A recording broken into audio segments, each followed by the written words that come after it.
हां छठुआ रे हम तो देखा आता ना तू हमरा संग लड़बे हमरा संग रे किधर छोड़ दे लड़बे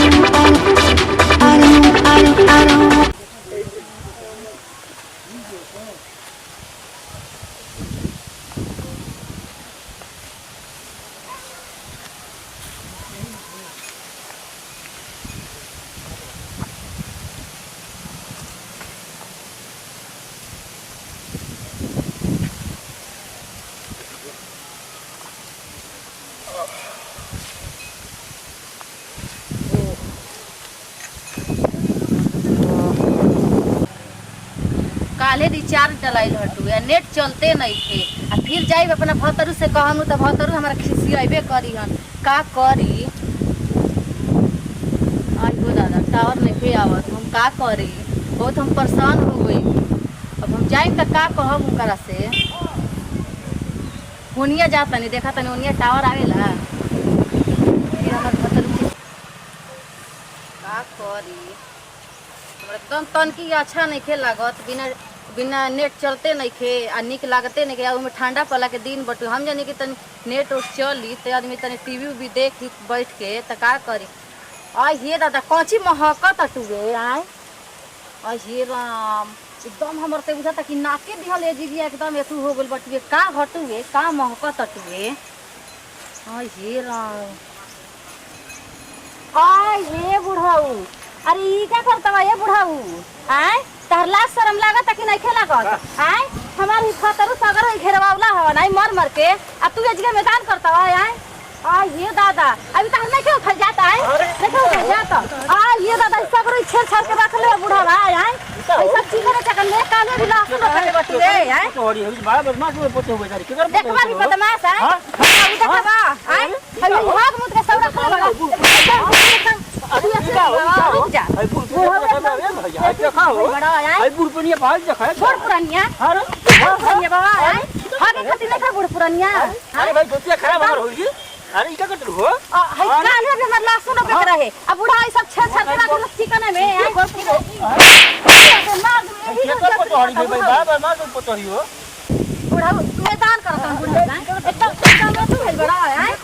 ए हमरा के एकदम साथ रखना काले लहसुन प्याज रख के चिकन चकन कहीं नहीं जा आ दुआ के में छे छाड़ दिहला आय के मर हई बड़ा पतो बड़ आउ तना इजे तो करे खाती आय का बोलू अरे ए बबुआ का बोलू अरे बबुआ हई के का का पतो हई गेल उठा बतावे बबुआ हमारी मजाक थी हां मान ले हमारा मजाक लागल बे हां हई का भाई हमर काले मारा सब चिकन चकन कइला नहीं आइया के बुढ़ा में हक देले बटुए आय अच्छा जाए दो बाबा के पेट उठ खराब रहे ऐसन पेट खराब देखत नहीं खूब सरकार देत 12,000 रुपया शौचालय बनाए के आई बुढ़ा के हमरे में हगी आई अपना घर में के हगे के अरे मारा हम मजान लागुल बेटा हम मना का होल हमरो घर शौचालय बनल वैसन बात नहीं के ए बुढ़ा बना रे हमरे के नहीं हगे खाती अरे तो जाए छोड़ हमरा का होल बे भाई कितना नहीं करी बबुआ ई अरे अपने महला कहरी तू नहीं का चिन्हत अपने महला के हां ठीक है बाबा का के चिकन चकन पर बेच जाके हक देबो ही में आय घर चिन्हावा के चलो चलो बताओ हमर हगला खती रही हमारा के मार के समय का का बुआ कह काहे हो हमनी के नत कहियो तालो के ना कह ना कि फलाना मा कहला अच्छे महाला के बात बा देखो बाबा ये घर हो ये घर के हमनी के नत कहियो अच्छे के ना जाने के चाहिए महाला के बात बा ठीक बा बबुआ चलो हम ना कह मत पता चलो बबुआ हम ना कह हमरा बीमार पड़ल बा बाप रे बाप हमरा हगला खती रही हई केवला के मेहरान रे बबुआ हई के बा घरवा में हो केने बरे बबुआ अरे मेहरान पछर बड़ की साह रे घरवा में सिलकर घरवा में से हई बतावा हमरा बूढ़ पुरनिया के मारी कह दला हम तो मन में जान ना कर दिन जाते हक दिन देला बाप रे बाप मार के डाल तूने डाटिया अरे बबुआ निकाल रे अरे मन मौगिया निकाल बबुआ निकाल बड़ा निकाल हम जाते हैं तो निकाल बस निकाल रे बबुआ अरे निकाल के रे बिया रे मेहरान पछर बड़ की साह अब ना निकल बे ए दीपक अपना मौके एकदम बिजा करे बबुआ अब हरिया हई बताओ हई मार के हमर डाल खराब कर दे दादा हम तो मन में दान ना कर दिन का कर दिन दादा हई पुरपनिया के मार रे अब निकल कौन हरे कौन बोलत वे रे हां तू रे हई तो खड़ा आता ना तू हमरा संग लड़बे हमरा संग रे किधर छोड़ दे लड़बे तो छोड़ कर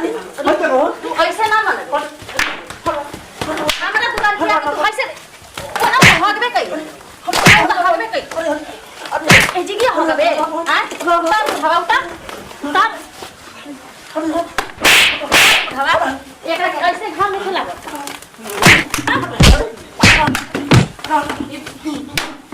नाती के छोड़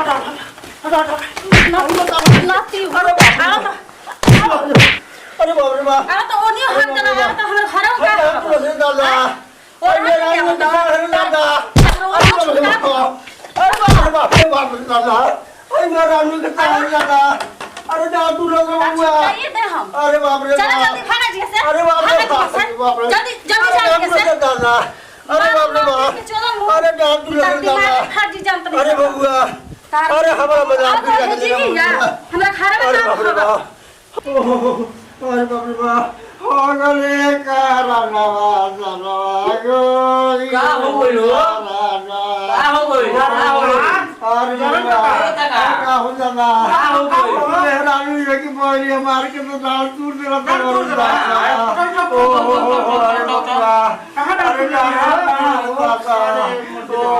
तनी मनी कर मन पकड़बा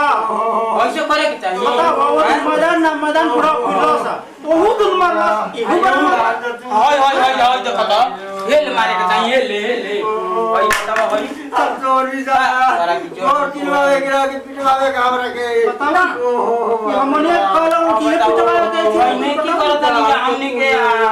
तू कहत हमनी के अरे बाप रे बाप चुप रह डाल तो तू दे से पूरा जाई बसन तू तो हनी के कान लिया ले रहो अरे बाप रे बाप चल तो चुप चाप चल सान तो यही ले पारिया का दे हम चल सान चल एक साल तो बड़ी नहीं गया रुपया है भाई अच्छा उतार दे हम तो राय में से चल जाए जैसे